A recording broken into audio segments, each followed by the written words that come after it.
Welcome to MWN.com. This channel is daily providing economic news of national and international importance through charts and words. Subscribe MWN.com. Thank you. 1.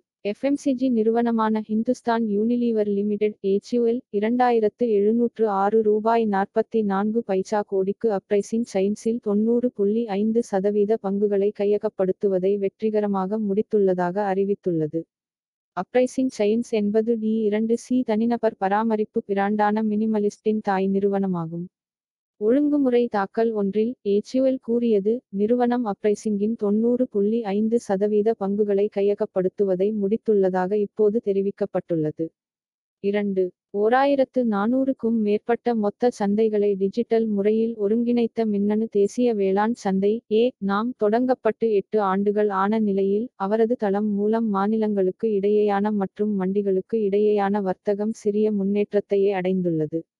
25 நிதியாண்டில் மாநிலங்களுக்கு இடையேயான ஈனாம் வர்த்தகம் 50 விழுக்காடு கடுமையாக குறைந்து 24 நிதியாண்டில் 42 ரூபாய் கோடியாக இருந்தது என்று வட்டாரங்கள் தெரிவித்தன.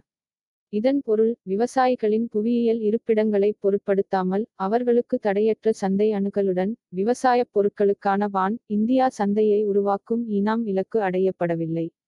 3.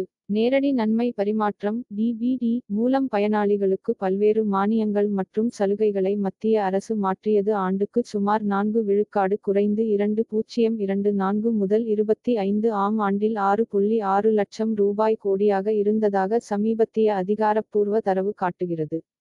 4. இந்தியாவின் மின்சாரம், எஃகு மற்றும் சிமெண்ட் துறைகளின் மேம்பட்ட செயல்திறன் காரணமாக பெட்ரோலியத் துறையில் ஏற்பட்ட சுருக்கத்தின் தாக்கத்தை நடுநிலையாக்கியதன் பின்னணியில் மார்ச் மாதத்தில் முக்கிய உள்கட்டமைப்பு உற்பத்தி 3.8 விழுக்காடு அதிகரித்துள்ளது. கோடைக்காலம் தொடங்கியவுடன் மின்சார உற்பத்தி மார்ச் மாதத்தில் 6.2 விழுக்காடு அதிகரித்துள்ளது, இது பிப்ரவரியில் 3.6 விழுக்காடு ஆக இருந்தது.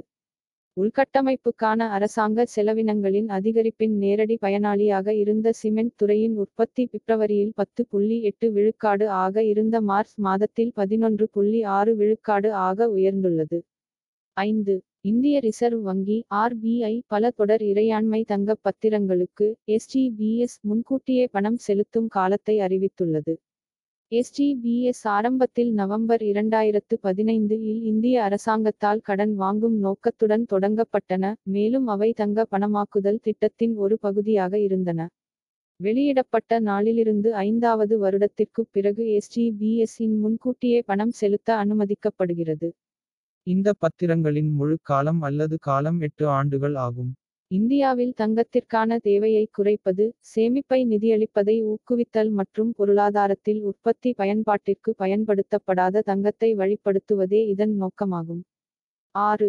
திருவனந்தபுரத்தில் உள்ள CSIR தேசிய இடைநிலை அறிவியல் மற்றும் தொழில்நுட்ப நிறுவனம் CSIR-NIIST அதன் பொன் விழா கொண்டாட்டங்களின் ஒரு பகுதியாக மே 14 அன்று இங்குள்ள அதன் வளாகத்தில் IP பணமாக்குதல் மற்றும் தொழில்நுட்ப பரிமாற்றம் குறித்த மாநாட்டை ஏற்பாடு செய்யும். 7. 4 தென்கிழக்கு ஆசிய நாடுகளிலிருந்து சூரிய சக்தி இறக்குமதிக்கு அமெரிக்கா 3521% வரை புதிய வரிகளை நிர்ணயித்தது, இது உள்நாட்டு உற்பத்தியாளர்களுக்கு வெற்றியை அளித்தது, அதே நேரத்தில் நாட்டின் புதுப்பிக்கத்தக்க மின் வளர்ச்சியை ஏற்கனவே அச்சுறுத்தும் வகையில் உள்ளது. திங்களன்று அறிவிக்கப்பட்ட வரிகள் கம்போடியா, வியட்நாம், மலேசியா மற்றும் தாய்லாந்தில் உள்ள சூரிய சக்தி உற்பத்தியாளர்கள் அரசாங்க மானியங்களிலிருந்து நியாயமற்ற முறையில் பயனடைந்து அமெரிக்காவிற்கு உற்பத்திச் செலவை விட குறைந்த விலையில் ஏற்றுமதிகளை விற்பனை செய்வதைக் கண்டறிந்த ஒரு வருட கால வர்த்தக விசாரணையின் உச்சக்கட்டமாகும். 8.